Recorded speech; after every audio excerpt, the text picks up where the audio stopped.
Welcome to the first conference of 2021 by Green Rapido. In this conference series, we aim to discuss about sustainability in the framework of today's changing paradigms, and also to think about environmental effects of architecture, as well as actual proposals for a healthier future. Today, we will start with a keynote speech by our special guest, Edward Mazria. As you may imagine, construction sector is one of the highest carbon emission industries and is also amongst one of the important sectors that triggers climate change. Mazria foresees a future where we can gradually remove construction industry carbon emissions in the next 20 years. In his presentation, we are going to listen his vision about the issue and what architects can do about it. Mazria is internationally recognized architect, writer, researcher, and educator. He's also a founder and CEO of ARCHITECTURE2030, a non-profit organization dedicated to responding to climate change. Within his research areas focused on urbanization, climate change, sustainability, energy consumption, and carbon emissions, he redefines the role of architecture, planning, design, and engineering fields. Some of the many important awards he received includes American Institute of Architects Design Awards, Gold Medal in 2021, American Planning Association Award, Game Changers Award from Metropolis Magazine, and Distinguished Career Award from Pratt Institute. It's a great pleasure to have him as our keynote speaker, and we would like to thank him for his valuable participation. Thank you very much. You're welcome. Thank you. So anyway, today I will talk about an architecture of the earth, and not just architecture on the earth. So what do I mean by architecture of the earth? What I mean is that our buildings now and our architecture must integrate with the earth's systems, its renewable resources, and its renewable energy. For example, solar, wind, light, natural heating, those kinds of things. So we'll talk all about that today. First, we need to understand that we are in a climate emergency and that timing is everything. We're running out of time right now, and let me talk about what I mean. First, you've all heard that Greta Thunberg in Europe keeps talking about carbon budgets, that we need to stay within the 1.5 degrees C carbon budget. So what are the carbon budgets? Well, in order to stay within the 1.5, so we don't go over the 1.5 and all sorts of very not so good things happen to the planet, we have a carbon budget of 340 gigatons of CO2. That gives us a good probability, if we can stay within the 340 gigatons, of staying within the 1.5 degrees C global warming. So what is 340 gigatons? Well, we know that the problem is fossil fuels.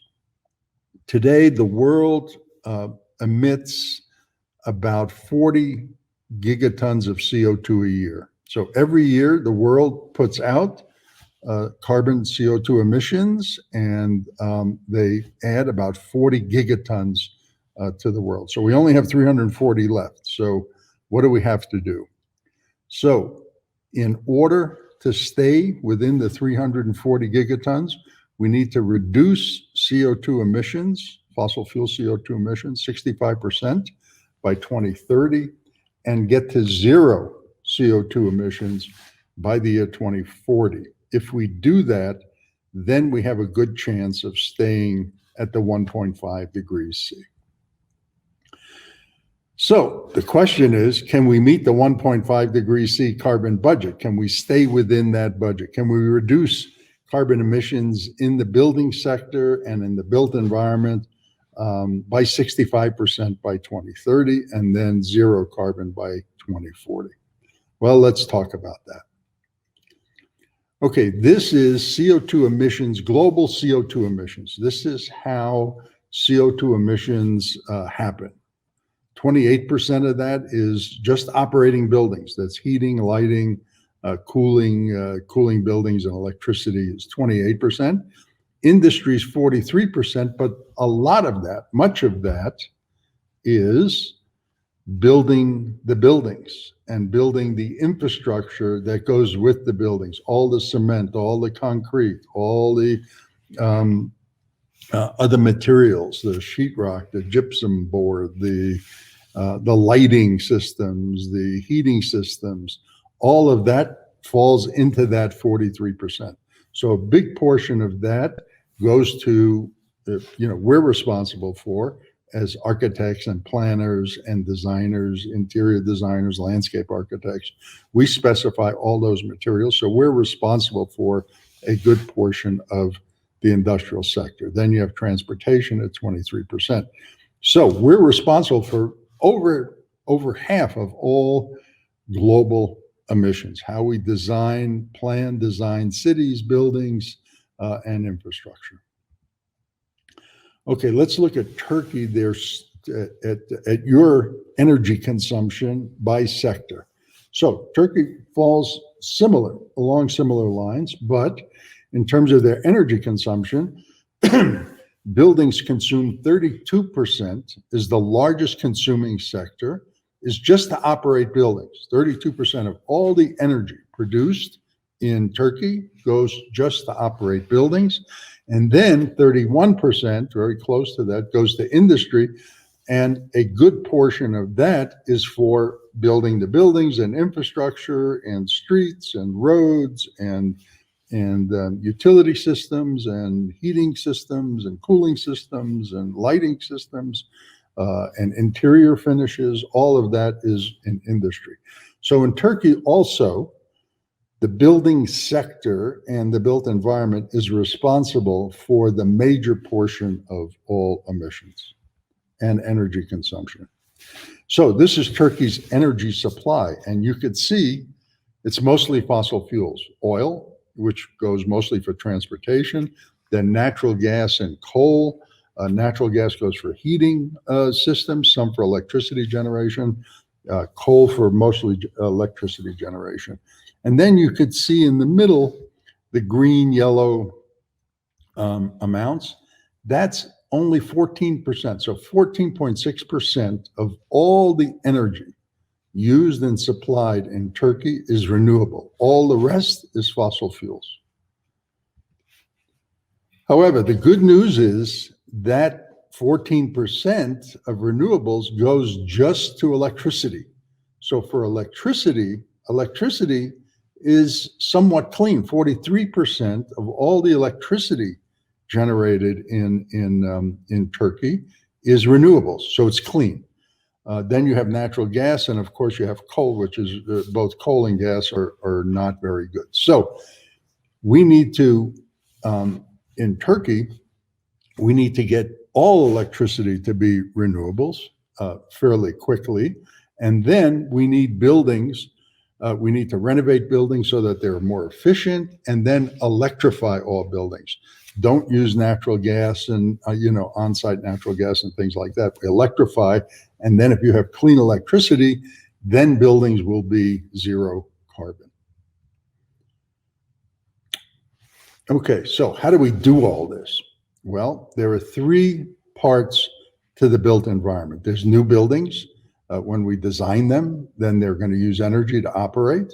So we have to design them correctly. So we have new buildings, building operations. We have existing buildings, building operations.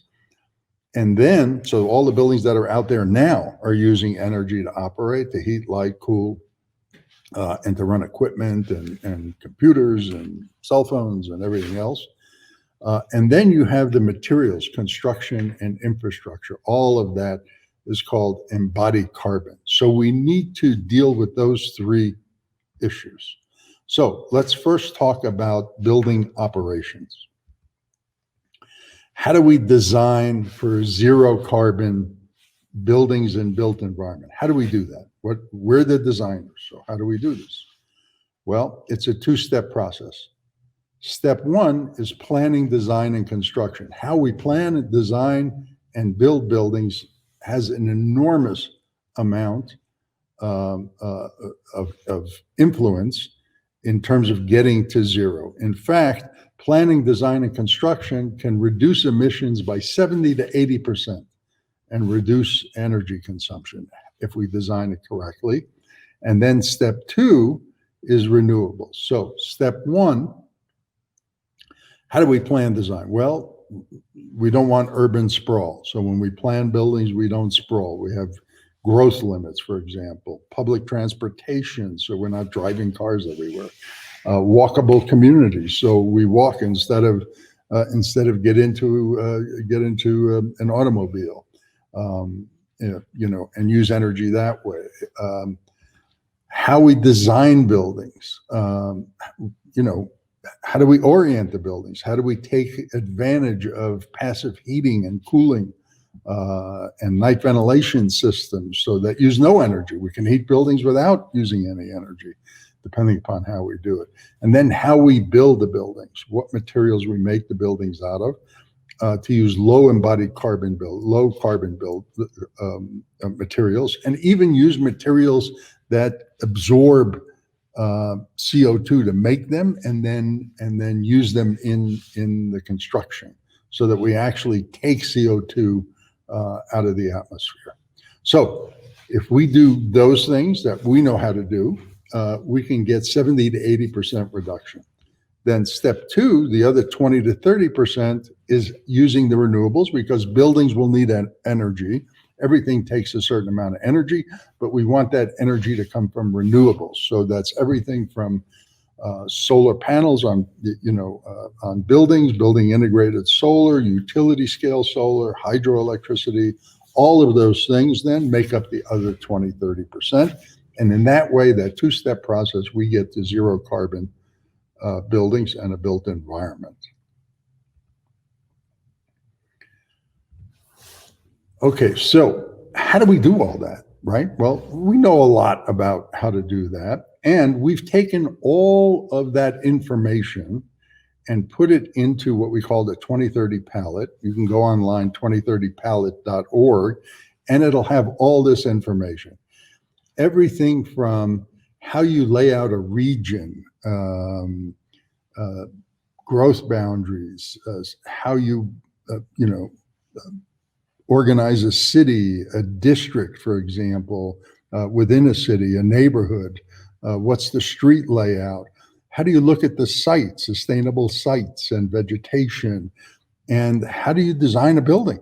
How do you actually orient the building? How do you, where do you put the glazing? What kind of materials do you make it out of? What about the roof, the roofscape? All of those things, all the information on how to do that is contained in the 2030 palette. And we've just added materials to that on all the different materials you can use that are low embodied carbon at materialspalette.org, or you can get to it from the 2030 palette. So what does the 2030 palette tell you? Okay, so for example, let's look at direct gain heating. So how do we heat a building in a cold climate? So for example, like Ankara has cold winters. Well, how do we do it naturally rather than using natural gas and all of those things? Well, if we look at Ankara is at 40 degrees north latitude, and if we go into the 2030 palette and we look at direct gain glazing or windows, or what do we do? How much window do we need, and how do we orient it? Well, in Ankara, you want south-facing windows in a space, and if you want to heat the space, and you're at 40 degrees north latitude, you need about 16% of your floor area, roughly, in south windows or south glazing to heat that space in the wintertime, most of the time. And if you let the sun in through the south-facing window, and you have 16% of your floor area. So if you have 1,000 square meters, that would be 16 square meters. If you're heating 1,000 square meters of floor area, 75% of all the sunlight that goes through the window turns into heat inside the space. It's free heating. And then if you store some of it in the walls and floors of the space that absorbs it during the daytime, then at night it gives it back to the space. You can heat a space 24 hours in the wintertime on a sunny day without any fossil fuels. So if you go into the 2030 palette, it gives you all of that information. Very simple, nothing very complicated. 16% at 40 degrees north latitude, face it south, 16% of your floor area, and you will do really well. You would have very, very low heating bills. Okay, so what else do we need to do for building? That's building operations. We can design buildings, but what else do we need? We need to design all buildings to zero carbon standards. That means we need building codes that tells you how to do this. This is what you have to do. And in the European Union, for example, they have a directive that all the EU countries this year must design to nearly zero energy buildings, NZEB. They must have codes in place this year, and all buildings new buildings need to be designed NZEB. So what is NZEB? Nearly zero energy buildings. It's designing an efficient building, and they'll give you a certain amount of energy that a building uses to be efficient. You design it to that standard, and then the rest of the energy that the building uses either is on site through renewable energy, through passive systems, through photovoltaic systems, or if you can't do that, then you bring in renewable energy off-site nearby from a utility, from a community system to operate the building. That's a nearly zero energy building, European standards. And all EU countries are expected to have codes that require this for all new buildings. At Architecture 2030, we have a zero carbon code standard now in the US, and we're working to get it adopted by cities. You can go to zero-code.org. It's a national and international standard so that any city or any country can adopt a zero code and make their own code out of the zero code. So all that information is at zero-code.org. So what is a zero code? Well, it's like we talked about. You design an energy efficient building. You can use ASHRAE 90.1 2016 as a minimum. That's a standard for designing buildings. Or the EU's NZEB standards. They'll have standards.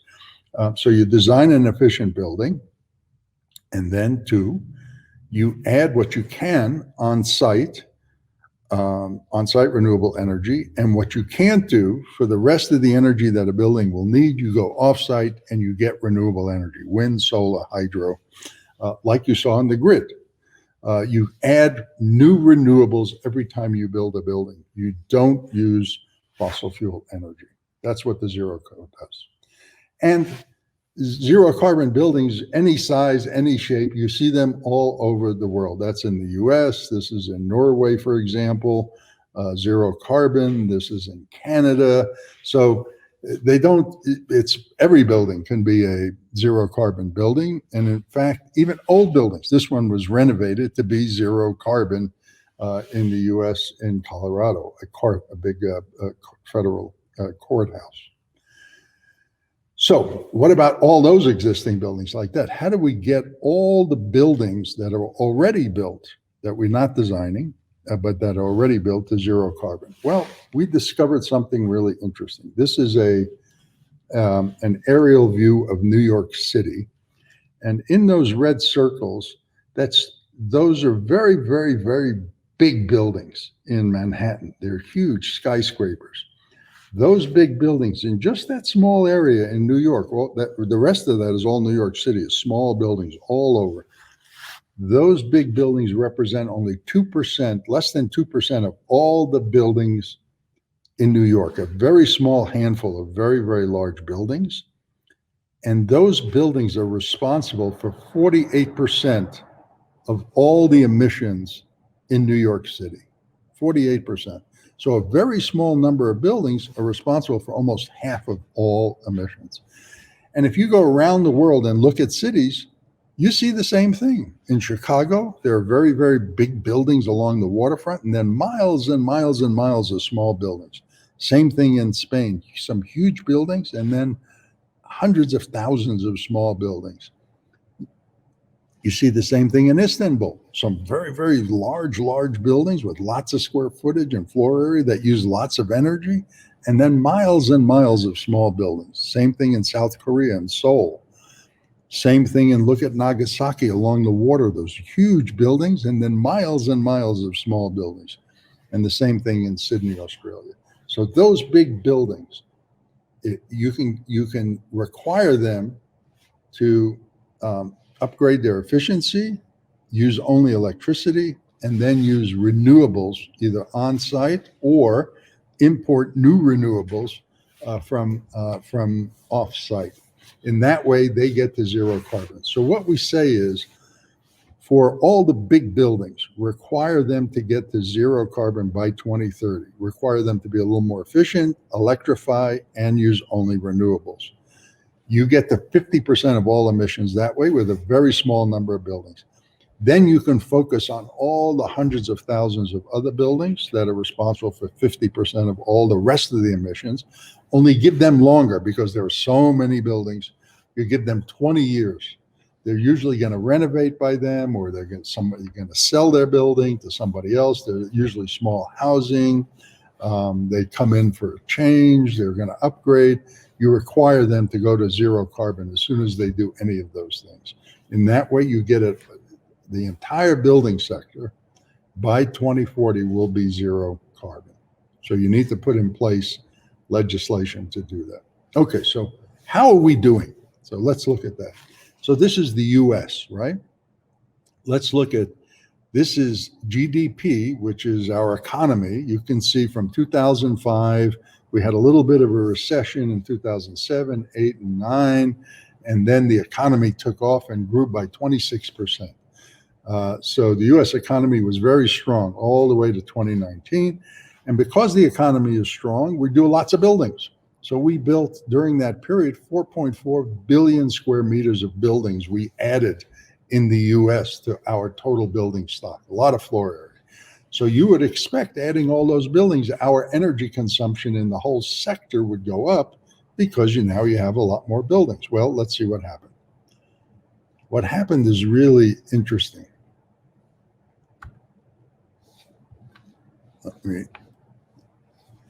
Energy use didn't go up. In fact, it went down 1.7%, and today in 2020, it's down over 2%. So energy consumption didn't go up. That's because we were designing very efficient buildings and renovating buildings to use less energy, and they canceled each other out. But look at CO2 emissions in the building sector is down 21%. Today it's 30%, down 30%. And that's because every time we built a new building, we added more non-fossil fuel, renewable energy to the grid and stopped using on-site fossil fuels like natural gas. So every time we added a collector, because our building sector was not using any more energy, because of getting so efficient, that every time we added a collector, it brought emissions down in the building sector, and we're down now close to 30% in 2020. That's unprecedented. Every time we added buildings, energy consumption went up and emissions went up in the US, except when we understood that we had a problem in 2005 and we started designing differently, we decoupled. So our emissions went down and our economy went up. So lowering emissions is actually good for the economy. Let's take a look globally.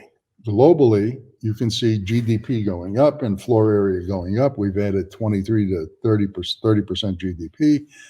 But look, emissions and energy consumption in the world began to flatten out around 2013, 2014, and has been pretty flat ever since. So the world is doing okay. Emissions only went up 6.5%, but they're not going down. So that's not good. The good news is we at least flattened it out. We're not increasing emissions in the building sector. But the bad news is we've got to reduce. So what about Turkey? How's Turkey doing in terms of emissions? And this is Turkey's building sector CO2 emissions.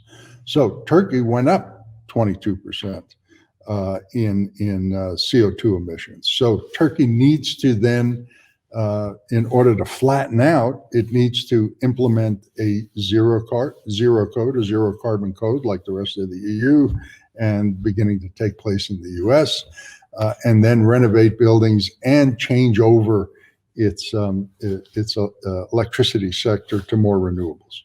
Then those emissions will begin to come down. So they need a zero carbon code for all new buildings, NZEB plus renewables, no on-site fossil fuels, and to begin to transition the grid. No more coal-generated electricity and stuff. Begin to do it with solar and wind and hydro and other technologies. All right, so that's how you get to new buildings and existing. What about materials and all the construction and the concrete we use and everything else? Well, in a building and in infrastructure, there are literally thousands of materials that we can choose from.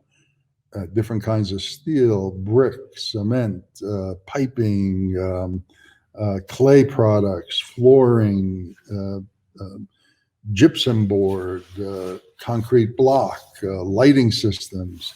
I mean, all of that takes energy and produces emissions. How do we address that? How do we get a handle on that? It seems almost very complex. So all of that is in that industrial sector, 43%, that's global. So how do we do that? Well, it looks like it's almost impossible, but if you look at it a little differently, concrete and steel, just those two materials are half of all industrial emissions. That's everything that goes into a building, into infrastructure, benches, your computer, books, wood products, toilet paper, everything is in industry. Just two materials are responsible for half of all industrial sector emissions. Kind of like the big buildings, small buildings, very few big buildings are responsible for half. Only two materials are responsible for half. So if we reduce emissions in steel and concrete, we can reduce emissions in the industrial sector very, very quickly. And steel and concrete is used mostly for building infrastructure and and infrastructure that goes to buildings like sidewalks and streets and roads and bridges and plants and things like that. So we're responsible for over 50% because we design all that and plan all that. And we can then make these huge reductions. So how do we get a handle on all this embodied carbon and industrial emissions? Well, we have to change the conversation so that people know what to do. What do we do? Well, that conversation is changing. All of a sudden, last year, you begin to see concrete, the most destructive material on the planet in The Guardian. So all sorts of articles now are coming out to alert everybody that steel and concrete are really high impact and huge amount of emissions, and we need to change how we make those materials. So the conversation is changing, and the good news is wood construction, especially cross-laminated timber and other, large timber construction, is now being used instead of steel and concrete and giving them competition. And once you have competition, then steel and concrete is beginning to look at ways to reduce its emissions, as long as you have competition.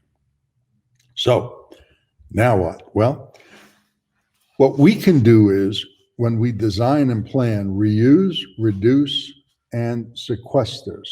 By sequester, we mean take CO2 out of the atmosphere, okay? So what about reuse? What is reuse all about? Well, it's everything from not ripping buildings down and just leveling entire areas, but repurposing them and upgrading them and renovating them so that you save all that steel and concrete that you put into those buildings instead of destroy them and take them to a landfill. Use existing buildings. And again, we're going to see a lot of that because of COVID, how we redesign the interior of buildings and things like that, and use local materials. And we're now beginning to see in Europe and in the United States, in the architecture and sector, actually designing buildings that after their useful life in 20, 30, 40, 50 years, to take them apart and reuse the materials. So to deconstruct buildings, we're beginning to see that. So we can reuse buildings. That's the first thing. The second thing is reduce. So how do we reduce emissions? Well, no sprawl. Let's eliminate sprawl so we're not increasing roads and bridges and and infrastructure and piping and heating and cooling systems and everything else. Let's densify. So infill. So this way we're not adding all this more infrastructure if we infill. Taking a look at structure and optimizing it, we waste a lot of materials, and specifying low carbon materials. Getting a 40, 50, 60% reduction is actually easy to do when we're looking at materials. And there are now programs, one-click LCA and EC3 programs that we can look at and look at different materials within a category and see which ones are low carbon. And then sequester. Because there's competition now, we can use sustainable and cross-laminated wood. All of a sudden, bamboo. We're starting to see bamboo make big materials out of structural members out of bamboo. Carbon positive aggregate, actually making aggregate for concrete out of CO2, taking it out of the atmosphere and making rock out of it, and then putting it into as an aggregate in concrete. So we actually taking CO2 out of the atmosphere, injecting CO2 in concrete. Is a way to take it and then change its properties. And so you get rid of it forever. It then becomes part of the concrete, actually makes the concrete stronger. And we're beginning to see plants now all over the world using biomaterials actually made from nature. And they sequester, they take in carbon dioxide to grow and everything, and then we use them in our buildings, and we take it out of the atmosphere. And landscapes and soil and urban agriculture is another way to take a lot of CO2 out of the atmosphere. So sequester is the third piece of that. So can we meet the 1.5 degrees C carbon budget? This is Toronto in 1891 at the turn of the century. This is what buildings looked like, and this is what the city looked like in 1891. Now, that corner building still stands, but look what happened to the city. Same photograph, same area, only this is 2010. See all the high-rise buildings and the downtown. Remember, we talked about that they're responsible for a huge portion of emissions. That's how cities grew and changed. So how did that take place from that Flatiron building, the older building there, and then all those new buildings? How did all that take place? And you can see the same thing in London. You can see all these new huge buildings, and then again, the miles of small buildings. Same building type all over the world. So this is in Turkey. This could be anywhere. This could be in anywhere in Europe. This can be in Africa. This could be in China. If we just looked at the picture, it's the same building type. So how did we do this? How did we get this? Is Singapore, again, the same building type. How did that happen? Well, in 1925, we had the first modern building. Before that, you had masonry walls and very small spaces and very small spans, wood spans and stuff. Now we see concrete. All of a sudden now concrete, we can use columns and slabs and beams and hang the exterior wall, the outside wall, off of the structure. So it's now independent. We can make it all glass because it's not structural. It's not carrying any loads. So this is considered in 1925, roughly the first modern building. Well, what was going on in 1925? Well, In 1925, this is what the world looked like. You had the first Model T truck. We made the first call from the US, for example, to Europe. We didn't have television back then. We had something called radio vision, a little box, and you had some radio waves, and you could do a little image on the wall. That's how primitive it was when the first modern building was built in 1925. In 1928, conditions were really bad in Europe. There was coal was being burned everywhere, and soot was everywhere, and people were dying. Lived to be about 30 years old, had bad lung conditions. And the architecture planning community got together and said, look, we can't do this anymore. We have to change the way we plan and design. So they did function-based zones. So take the dirty plants and take them out of the housing areas and create now nice housing areas and parks and the high-rise buildings and orient them to the sun so you actually get sunlight in those buildings. And Le Corbusier actually said, okay, we need to now have column wall separation. So the exterior wall, now we can open it up and actually get light and air into the buildings because it's not structural. So he laid out his 5 points. That was in 1928. The global architecture and planning community got together and said, we're going to design differently now. And then by 32, they created an international style because energy was so cheap. You could take the same building and put it anywhere because energy cost almost nothing, and heat, light, and cool it. So we had an international style. In 1932, we had an exhibit in New York. So what was happening back then? Well, we didn't even have commercial flights, air flights between the US and Europe and Turkey and, and China. The first one was 1935. By 1935, Frank Lloyd Wright did his beautiful Johnson Wax building with columns, big open spaces, no more little teeny spaces. And modern architecture was then really starting to take hold worldwide. By 49, you had in a very cold climate, you had a single glass house because you could heat, light, and cool it. In 52, we had the Lever House, and between 52 and 55, you had this Skidmore designed, and the Hilton Hotel was built in Turkey, and we had modern buildings all over and high-rise buildings all over the world. So all of that from 1925 to 1952, the world changed. We changed the world in 27 years only. That's how long it took. And we did it with these tools, a T-square and a triangle, and we couldn't do a curve, and we had an ink. We had to actually dip the pen in an inkwell, in an ink bottle, and then draw with it. And the only way you can erase the ink was with a razor on the vellum, on the drawings. We changed the world in 27 years with those primitive tools. We didn't even have a pen to draw with until after all that, until 1960 was the first ink pen that we could draw with. And we didn't even have a computer until 1991 was the first laptop computer. So we changed the world in 27 years with very, very primitive tools. We have 20 years to change the world. Do you think we can't do it? Of course we can do it.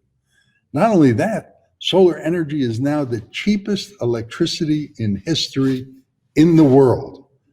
Everything else costs more.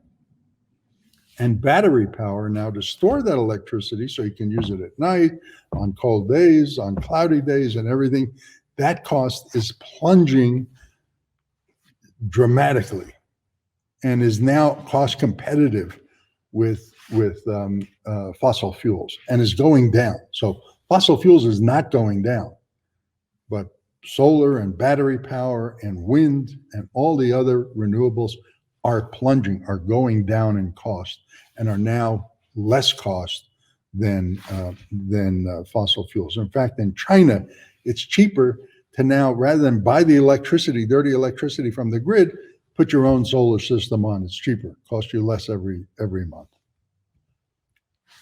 So can we meet the 1.5 degrees C carbon budget? Of course we can meet it. We have all the tools. We have everything we need to do it. It's not rocket science here. We renovate our buildings for efficiency. We electrify them, no more natural gas on site, and use renewables for electricity. Those three things, we do it. It's up to us to get this done. Thank you very much for all this. Thank you.